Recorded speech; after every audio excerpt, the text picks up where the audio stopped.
Good morning. Today is going to be a beautiful day, and as you can see, we still have lots of snow, but it's going to get up into the 50s today in full sun, so it's going to do a lot of melting. So I'm going to go down to the small tunnel and get and put all the seedlings in there, because with this beautiful weather, they're going to be nice and cozy in there. I'll water everything in there, and then I'll check in a couple of hours if I need to lower the sides, because sometimes with this temperature, even in the 50s, it'll get up into the 90s in there. And there's Mr. Mooch. He likes to go out and play. He wants to be an indoor-outdoor cat, so he sleeps in the house at night, and then as soon as he has breakfast, he wants out, and he will continue meowing until you let him out. But anyway, so that's my agenda for right now. So here I am at our shop, where we have all the trays in my chamber here to keep them nice and warm and with good humidity. I'm going to be putting them in my cart and hauling them out to the small tunnel. Right now it's about 45 degrees out there, but yesterday we had a high of 38, and it stayed in the high tunnel at about almost 80 degrees. I think the highest was like 82. I'll check that when I get out there, but it was beautiful in there. So right now, I bet you it's already in the mid 80s. So I'll check that when I get out there. But right now, my job is to move all these trays out of here.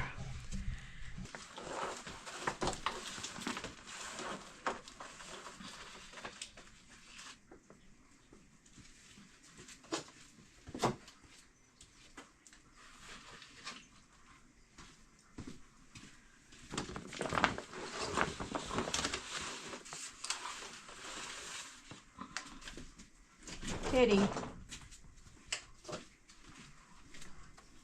All right, so I have my first cart full. I'm going to take it out to the small tunnel. And yesterday a lot of melting has happened since yesterday, but yesterday there was a lot of snow here, and I actually had to shovel a path to get to the small tunnel. All this was covered in snow yesterday.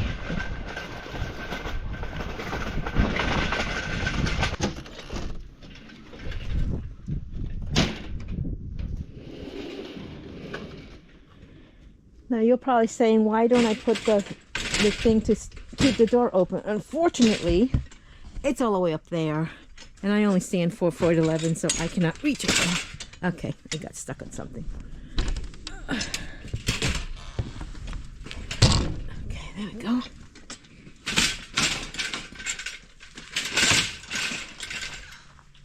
Now last year I actually had a big giant weed there that I would use as a door stopper.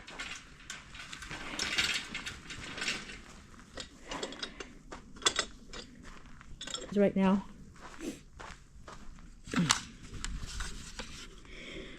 now, we're already sitting at about 84 degrees, so I'm going to clear it.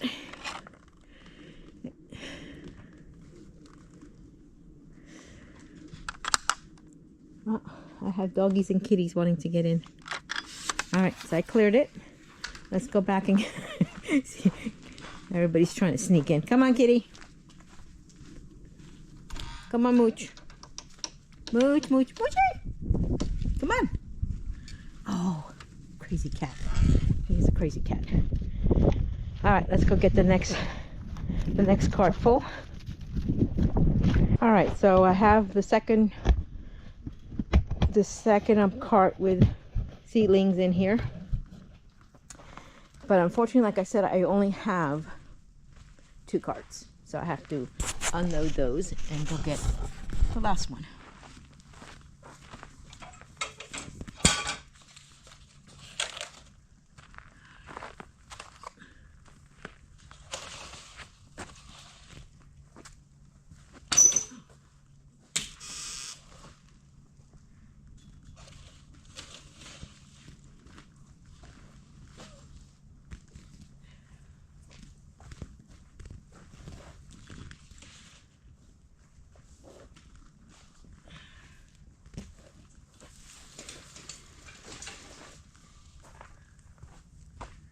These peppers are looking pretty nice.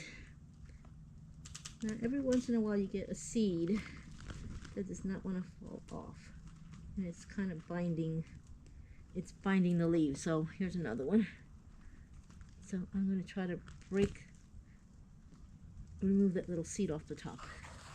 But anyway, the pepper plants are looking good.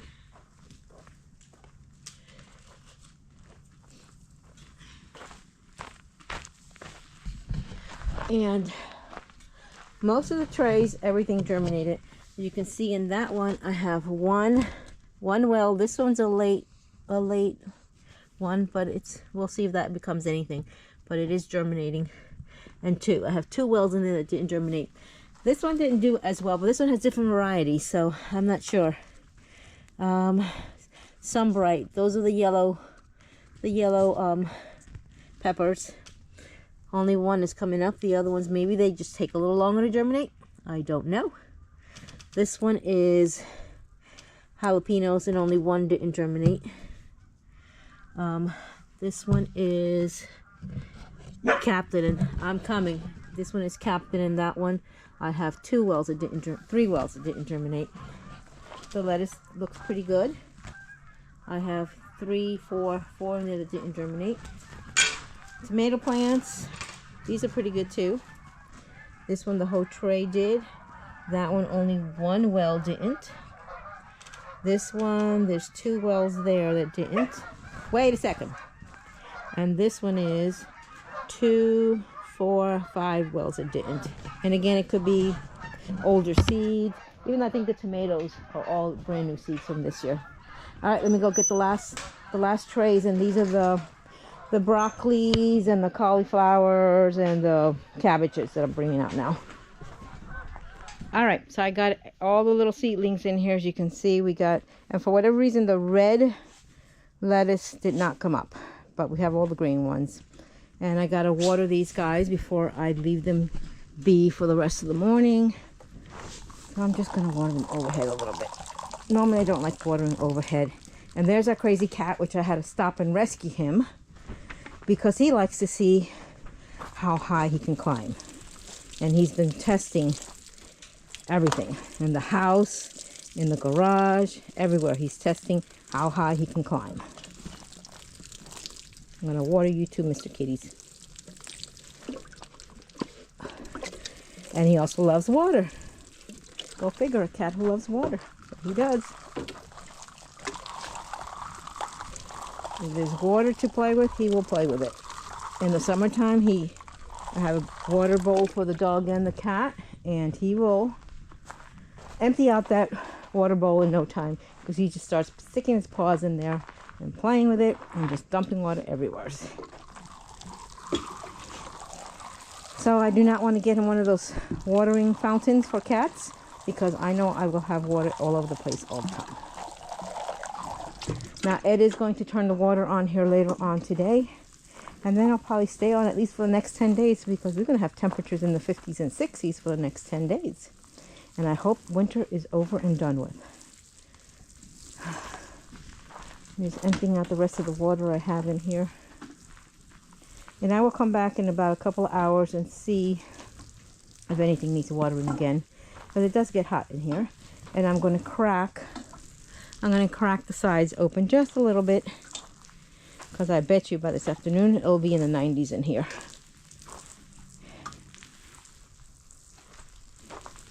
Give these guys a little bit of water. Like I said, he's going to turn all the water on for me, and I can give him a good soak down later this afternoon. And yesterday, I didn't tape in here yesterday, but yesterday I actually planted 4 different varieties of radishes in here. And I did plant another small area of spinach. Alrighty. Oh, I wanted to fill this up with water and leave it out here. I'll just take it up. All right, doggy, let's go. Let me see if the cat's in here. I don't see him.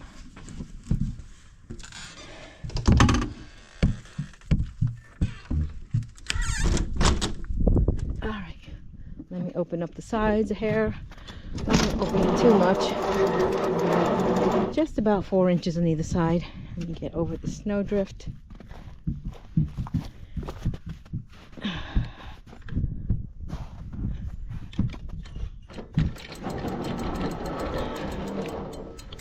And we're gonna have to get the beds in between the 2 tunnels done within the next couple of weeks because my cabbage, broccoli, and cauliflower is going to want to get in the ground. We had one of the other farmers at the farmers market last year, which had beautiful broccoli and cauliflower, and I did ask him when he planted them, and he said they seed them indoors and then they plant them outdoors in March, and March is right around the corner, so we need to get those beds ready. Last year I planted them in April, and yes, I did have cabbage, but it was much later into the season than he did. And I'm hoping that I can get two harvestings of all those plants this year.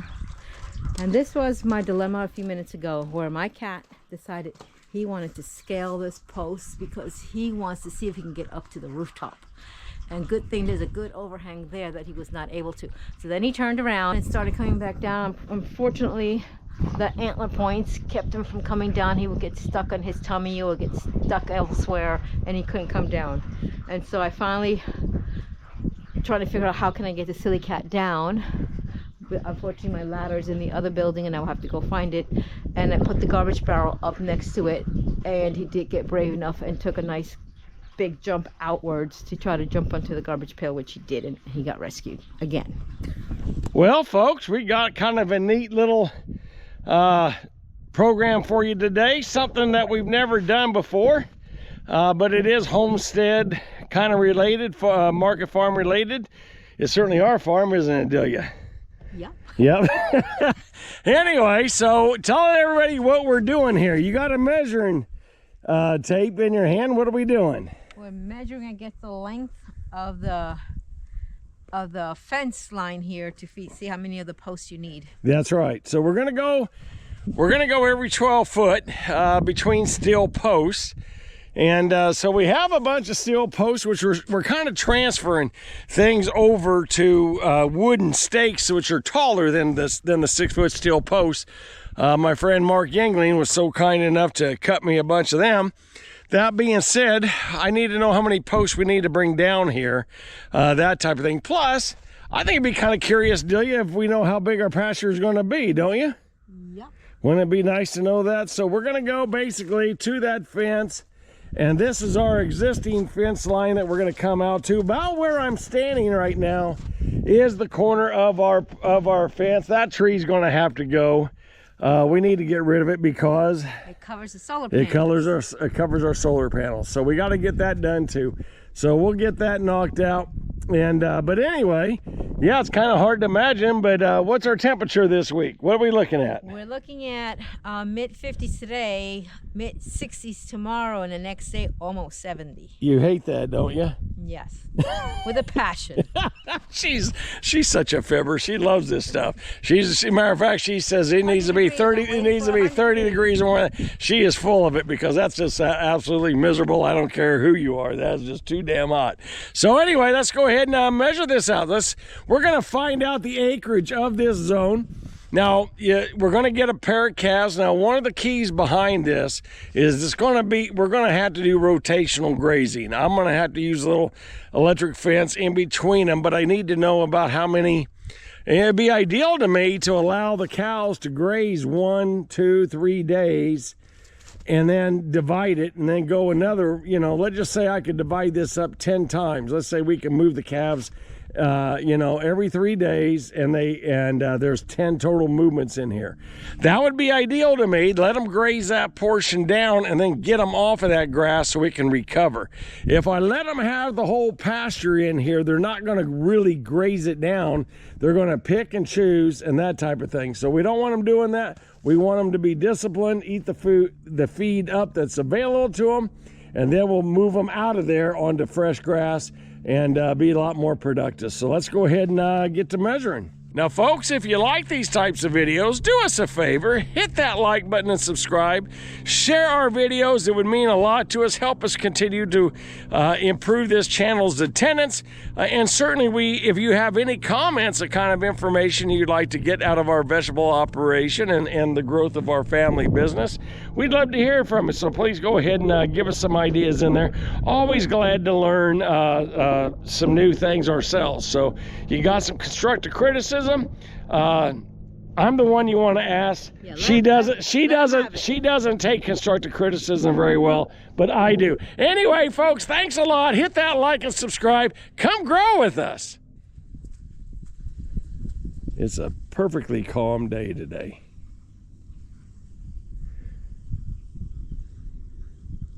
And I'm lining myself up with the existing fence right there.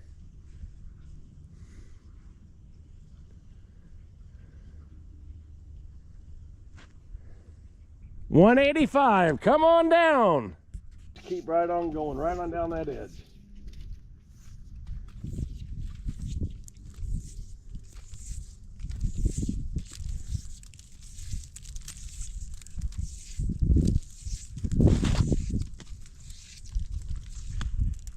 Lift up. Oh, Delia, grab on to the actual, there you go. There we go. Now you can go.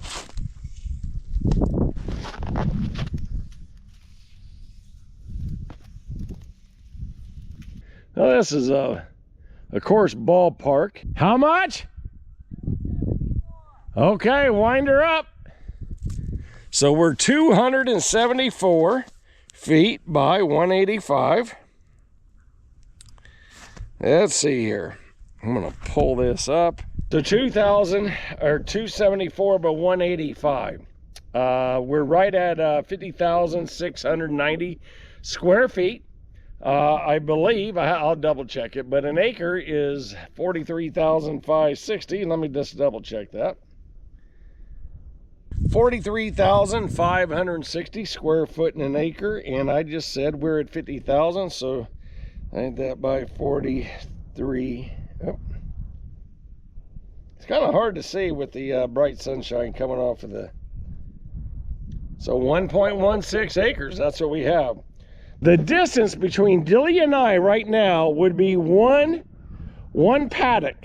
Now we'd use an electric wire, and what this is we would give the two calves this much ground to eat for those days. Now this has all been mowed and looked pretty and all of that. Obviously this grass is going to grow much more, but that's the difference. We can divide this area up at least 10 different times, and you said there's a little more room even down there, but that's okay. One paddock can be a little offset or whatever, but that's the size that I'm thinking about, of allowing two calves to thoroughly eat it. Then when we do, of course, I don't want it, you can go and roll it up now. I don't want them to get it down this low. This is, you know, this is for mowing and whatever. But this is a very heavy grass growing area in here. I mean, I can't personally keep up with it. I don't know why. I think it's a very rich, moist area. And for whatever reason, this zone up here is going to feed very well. So it's a great spot to go ahead and do it. But we can divide this up 10 times. Now what we have is we have our water over, our water source here. More or less, we're going to be putting in a portable water tank, and we'll just put it in between the two fences. And so here we are, where Delia's at. Of course, we're in the first paddock, and then they're going to eat this down, and then they'll move on, and then we go another 27 feet, and we have another paddock right here. So that's my train of thought. They obviously have a chance to get some shade, and that was one of the purposes of running this paddocks this way, because no matter where I go in here, because like down there is no chance of shade to get out of it, but they're always going to be looking forward to having some good grass to move to. 10 of them, that's perfect. That means if I go every 3 days, that means once every, you know, they won't be on it, but once every 30 days. In theory, through the growing season, if we go from May through October, I mean, we, you know, how many months is that between May and October? It's 5 months? So basically, in 1 year, they'll be on each paddock 6 times and now we know when we get dry and that type of a thing that it's possible that it's going to be a lot less. But I think Delia and I also have the ability to do a little irrigation in here from our pond over there and bring it, and we can run some water to kind of help out a drought scenario there if the grass is becoming a little tough for us. So those are that possibility too. So these are things that we kind of thinking about on the place. So all right, now Delia, we got 274 divided by 12. And 185. Well, but yes, we have that. But how much is 274 divided by 12? How many posts we need? 274 divided by 12. 15 or so. Need 22 posts this way. So we know we'll go ahead up there. We'll at least get the 22 heading down here. Probably go ahead, Delia. We'll just set them. We'll kind of scatter them through here. I think that might be the right thing to do. And then we got to go this way. So 185. Whoop. You're probably gonna have to buy some this week. Well, we'll see. 185 divided by 12. 15. So 22 and 15 is what? 37. 77. 37. 37? Are you sure? 22 plus 10 is 32 plus 5 is 37. There you heard it. She doesn't handle constructive criticism very well, folks. Anyway. 77. All right. I don't think I said 77. We'll find out. We have tape. All right, folks. We're going to keep going here. Throwing the flag. Yeah. Throwing the flag. Yeah, that's right. Like the commercial. All right. Let's get Betty's pulling some posts. Well, what do you think, Delia? Do you think they're looking better out here? I mean, they're going to look better, I guess, is the thing. You're going to be talking about doing some transplanting here pretty soon, ain't you? And like I said before, the broccoli and cabbage all needs to go in the ground in about 2 10 weeks? days. 10 days, 2 weeks, something like that. Hard to believe. There's our tomatoes. They are, you know, they're certainly going to do a lot better in here. I was saying that I have to start feeding them. Can you see how they're turning a little bit yellowish? Yep. Time to push them a little bit. Yep. Without a doubt. Now, our red knights have not came up yet. No. Now, what else is this one right there? This one? Yeah. Is the green lettuce. The red lettuce didn't come up either, so. Huh. Ain't that funny? The red cabbage is doing well. Yes, it's doing, yeah. Our green cabbage, is it up?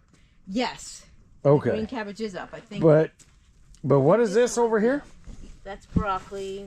What did you say this one was? Lettuce. This is lettuce. Yes. Green, iceberg? Romaine, I believe. Romaine. Oh, that's the romaine didn't Yes. come up. So Isn't that? Red romaine did not come up. All right. Now, I planted it last year, but I honestly can't tell you if it came up or not. Yeah, I Maybe got what's you. going on. This is cauliflower. What's this one? That's green cabbage. That's green cabbage. Good. Green cabbage is going to sell. That's a good one. And certainly it's time to get them onions in the ground here soon too. We got a whoop. Yeah, I don't want to step on her plants. We are running, she did cool it down, but it's still 82 degrees in here. That's a good. So yep, tomatoes love that. I don't want any cooler than that. Yeah, no, and we're going to be, we're going to have to be playing the curtain shuffle again, ain't we now? Yeah. We're raising lower and raising lower. Let me see what temperature's going to be at night, because maybe those can start staying out at night. The cabbages and broccoli and all that, yeah. Like how cold can they take? I think tonight we ought to, well, you see what the temperature is. Let's see what it is.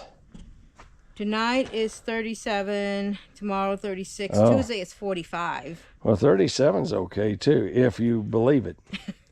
Then 35. The cabbages can handle that. Cabbages can handle it. I mean, there's a few nights that are going to be in the 40s. Yeah. Why don't we just take our chances when we know it's getting closer to 40? Because, folks, here's my concern. It's not that they can't handle it. It's just the fact there that, one forecast for the whole area, and all of a sudden you end up being in the one spot where there's a heavy frost or it drops down. Now, cabbages and stuff and onions, now they can handle that. Yeah, no, that's something there.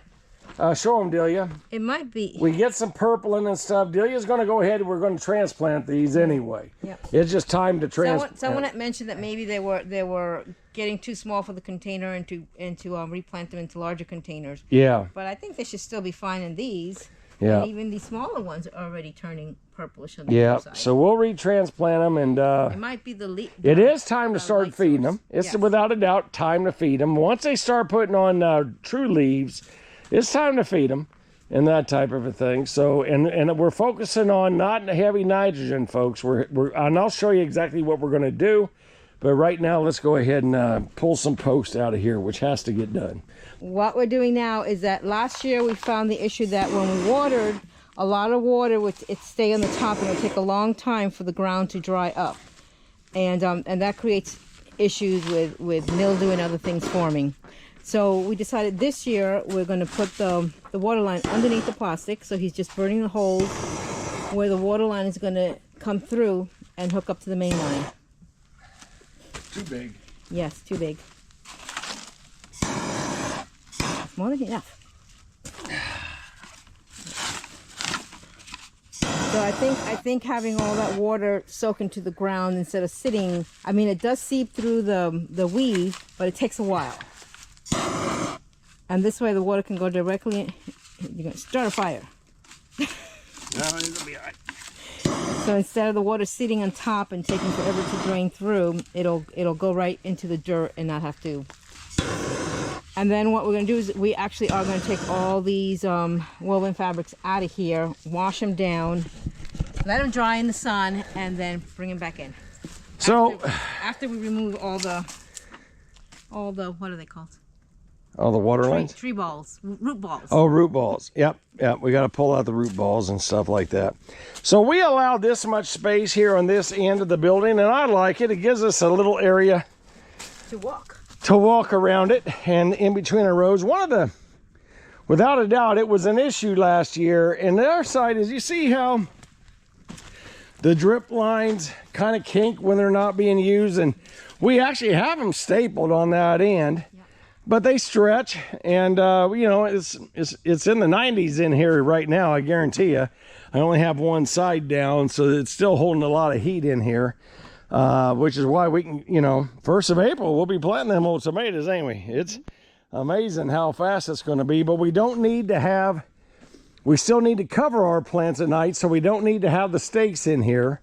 We need to get this aerate. We're going to let the sun... We're going to wash them down, let the sun dry them up so that it'll kill hopefully everything that's in there. Try to get rid of any spores, any bacterial or anything like that, and that type of a thing. And Delia's going to mark each row also, so this way we can place them. I mean, you know, we're going to make sure row 1 is row 1, row 2 is row 2, because it's already measured. It's already ready to go. It's not going to be that complicated for us. It's just going to take time pulling staples. Am I right? So that's the big thing. That's the downside, is because we elected to go with our staples. We're actually, our aisleway is where the staple is, right there. Correct. So that's how we elected to do it. And then this way we'd have maximum weed coverage here. And there was a few weeds that wanted to kind of pop their heads up between the 2 rows, but it didn't hurt us out there because they weren't getting any water. But we did have cases where the water was slow going into the ground, and bottom line is we need that water going right into the ground, don't we? Right. So we're certainly hoping that having the water lines underneath the plastic instead of on top like we've seen so many, it'll help get the water into the ground. It'll prevent a little bit less of this snaking in here. That's what we're hoping for, and we'll put down these, like right here, Delia's got these sod staples. That's what those are called, is a sod staple, and you use them sod staples to help keep your stuff in line. But with them being under the plastic, we won't need that. Well, let's hope so anyway. Let's hope so. We'll find out. You know, it's something that we're going to have to monitor. Because you want the water. I mean, believe me, when you have a little tiny plant like we have next door over there, one of the problems is you get into a scenario like this where, say, it's only given half the amount of water, and with drip lines, you can have a plugged drip, a plugged orifice in here. So those are things there you got to watch out for. So the next thing I want to talk about is one of our failures, and I guarantee you we all have them, and we're happy to talk about what's not right. And one of the places that's not right is right here in between our 2 high tunnels. We want to make it useful, but Delia, tell us what happens here. I mean, there's a combination of a lot of things that we know about this spot. Let's first talk about just keeping plants alive. Why do we have a problem here?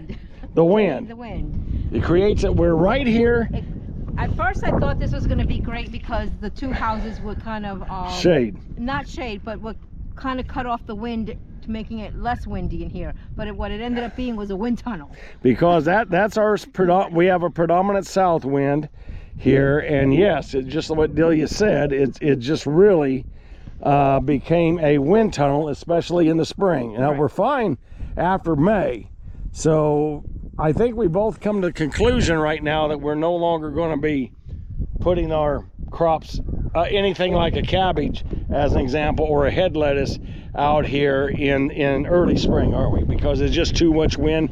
Even though you're going to put in your snow fence. Yeah, what I did last year towards middle of the season was that to try to block some of the wind, I put a snow fence here, and then actually I kind of did it 4 times. So it was four layers of the snow fence on both ends to kind of break up that wind, and that helped quite a bit. Yeah.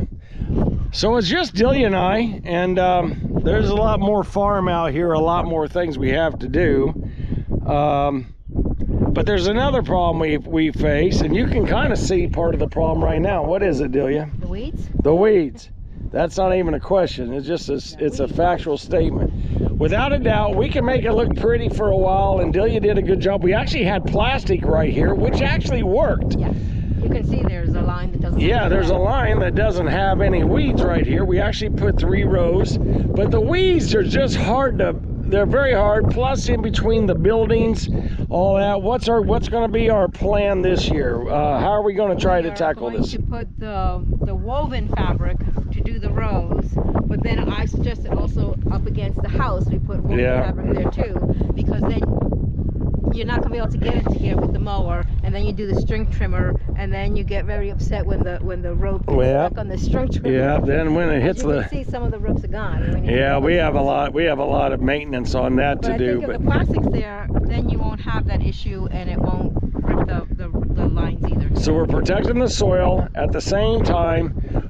We're just going to have to go in here with our. We're just going to have we're going to have burn holes in woven fabric, and we'll have individual plants. Now there'll be a period of time where I think she's going to put in a little bit of loose green lettuce and stuff like that. Yeah. So there'll be a period in there where we'll go with the little tilled, but the fact is that we can't control this area with everything. I mean, it's a reality. We do not have enough time between Delia and I to really keep the weeds down everywhere, so we're going to go in with the woven fabric, burn the holes in it just like I did in the high tunnel there, and that should help us out on that. So let's go ahead. I've been goofing off long enough. We need to get them posts out of the way, but we do know how big our pasture is, so that's good news now.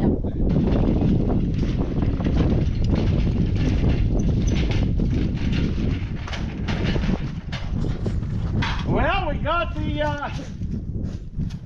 we have all of our posts that we need as far as we know.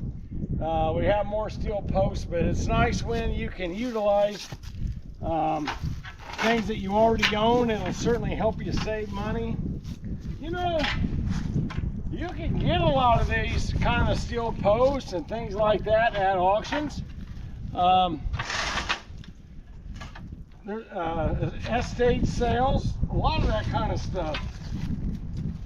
The price of steel, the price of new posts has certainly gone up. I think I paid around $2.25 a steel post when I originally bought these. How many centuries ago? Not very many centuries, but anyway. It was probably last century though. But it was last century. Yeah, in the last century. No, it's all we got enough posts. Now we still need our ground to thaw out. That's without a doubt. Our ground needs to thaw out here. It needs to, because we're not going to be able to dig a hole for a fence. It'd be hard enough just driving in these steel posts into frozen ground. But you get a week of it being in the 50s, 60s, it's going to be a sloppy mess, no doubt about it. We have some fence cleaning we still have to do. I would like to go in here and get the ATV going with a little bit of water, and maybe do a little brush fire down here, burn off this area down below because I have a lot of trees that I cut out a while back, but they're so engulfed in grass that we'll pick out a good day where the wind's right, and probably get my neighbor involved, just to, you know, because it's pretty tall grass. When that takes off, it's going to go, because it's just the sheer size of it. But what we left with is good. It has. When was the last time we burned that, Delia? About 3 years ago, 4 years ago? 4 years ago. About 4. So it's, you know, it's not going to hurt us at all to go ahead and get that brush burned off, and let the new grass start growing in here, because it will be, and that way we'll have it'll be good. It'll open up, and it'll open it up and let some of them nice grasses start coming through. This is a very wet area.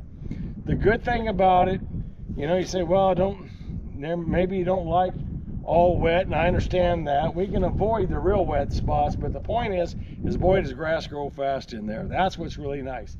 I really don't feel a drought here until maybe August in this zone. It could be dry as a popcorn fart anywhere else, but out here, How dry is a popcorn fart? Well, I'm heading out to kind of check on a fire. Have a beautiful sunset today. We found, I was spending more time out here, and probably tomorrow I can show you this better. But, gosh, I'm guessing probably 25 feet up. There is, yeah, the bees have already gone in. But there's 2 holes up there, and the bees, we have some wild beehive, you know, or, you know, found a beehive in a hollow of a tree. Went and checked my hives, and they were okay. Nothing swarmed. That's always a concern, right? However, I've been out here still hauling in hauling in all of the trees and everything. And today the winds were low, and they're going to remain low for a couple of days. So I've been working on this brush pile, and that is legal here in Kansas. So you can go ahead and do that. I just came out here to make sure everything is in. The ground is very wet around here. The winds are going to stay low, so this will continue to burn down. You can see it's got a good burn circle all the way around it. And the ground around here is very wet. So took down this big brush pile and been burning on it.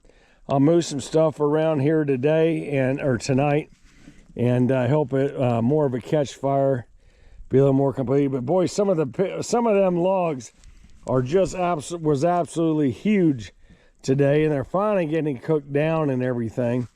I knew it was going to take a long time because we cut down those 5 trees over there. One of those trees was awfully rotten, so it just, you know, it's not burn quality, but it was still big. It was it still had some weight. It took me a little bit to get it over here. So yeah, I got that fired right on up. Move some logs that were on the bottom, and have a real nice